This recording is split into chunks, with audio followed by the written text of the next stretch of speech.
السلام علیکم ورحمۃ اللہ وبرکاتہ۔ الحمدللہ وکفی والصلاة والسلام علی رسول اللہ، اما بعد، اعوذ باللہ من الشیطان الرجیم۔ قال اللہ تبارک و تعالی فی القرآن المجید لعلکم تتقون۔ ناظرین احباب، آپ سب جانتے ہیں کہ الحمدللہ ثم الحمدللہ ہم نے رمضان مبارک کا مہینہ اچھے طریقے سے گزارا ہے۔ اب بات یہ ہے کہ ہم نے جو رمضان کے اندر اعمال کیے ہیں، روزے رکھے ہیں، قیام کیا ہے، صیام کیا ہے، صدقہ خیرات کیا ہے، ان کو کس طرح محفوظ رکھیں، ان کو کس طرح اس کی نیکیوں میں شامل رہیں کہ ہمارے نامہ اعمال میں رہیں۔ صحابہ کرام کا کیا طریقہ کار تھا؟ صحابہ کرام رمضان آنے سے پہلے، رمضان جانے کے بعد کیا عمل کرتے تھے؟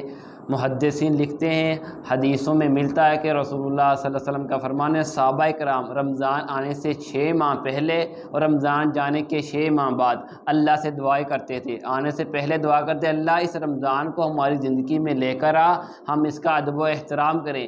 جب یہ چلے جاتا تھا رمضان کی زندگی، یہ مہمان مہینہ جانے کے بعد پھر اللہ سے 6 ماہ تک دعا کرتے تھے۔ 6 ماہ تک اللہ کے ہاں یہ دعا کرتے تھے۔ کیا دعا کرتے تھے؟ اللہ جو ہم نے روزے رکھے ہیں، جو ہم نے قیام کیا ہے، جو ہم نے صیام کیا ہے، اس میں صدقہ خیرات کیا ہے، وہ اللہ قبول کر لینا، اللہ قبول کر لینا، ہمارے گناہوں کو معاف کر لینا۔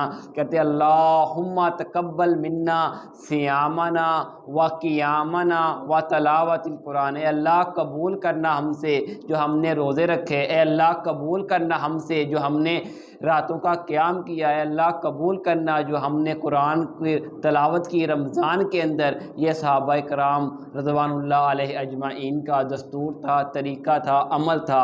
ہمیں بھی چاہیے، ہم نے جو نیکیاں رمضان کے اندر کی ہیں، یہ نہ ہو کہ ہم رمضان گزر گیا ہے، ہماری نمازیں بھی کم ہو جائیں، ہمارے صدقہ خیرات بھی کم ہو جائیں، ہماری تلاوت کرنا بھی ہمارا کم ہو جائے۔ نہ نہ نہ، اگر ایسا کرے گا تو پھر ہمارے رمضان میں روزے رکھنے کا کوئی فائدہ نہیں ہوگا، قرآن کی تلاوت کرنے کا کوئی فائدہ نہیں ہوگا۔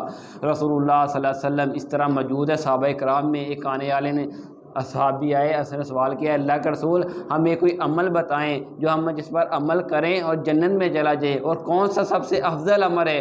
2 روایتیں ملتی ہیں۔ ایک روایت کے اندر ہے کہ ہم وہ عمل کر کر جنت میں چلے جائیں، اور دوسری حدیث میں آتا ہے کون سا افضل عمل ہے؟ تو رسول اللہ صلی اللہ علیہ وسلم نے نبوت علی زبان سے فرمایا، اے صحابہ کرام، اے لوگو، اے ایمان والو، وہ کام کرو اگرچہ تھوڑا ہو جس کے اوپر تمہاری ہمیشگی ہو، باقاعدگی اختیار کرو۔